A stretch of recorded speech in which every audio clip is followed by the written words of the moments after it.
කාරණයක් තමයි සමහරක් දරුවෝ සමහරක් තරුණ තරුණියෝ වෙන් කරගෙන ඉන්නවා ඒ තමන්ගේ හිතේ තියෙන අර පහත් කාමාදී රාගාදී ඒ කෙලෙස් ඉස්මතු කරගන්න කවදාවත් පුතේ වට ඉස්මතු වෙන්න දෙන්න එපා ආදරය කියලා කියන්නේ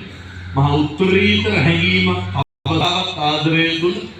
හිමිවීම බලාපොරොත්තු වෙන්න එපා කවදාවත් ආදරය තුල අර මගින් එකක් ඔළුවේ තියාගෙන ඉන්න එපා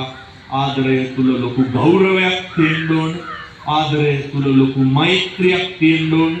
ආදරය තුල ලොකු කරුණාවක් තියෙන්න ඕන ඒ නිසා මේ දේශනා කරපු විදිහට ජීවිතේ සකස් කරගන්න අවශ්‍ය ධෛර්යය සියලු දෙනාට තුන්වන්ගේ ආශිර්වාදයෙන් ලැබේවා සාදු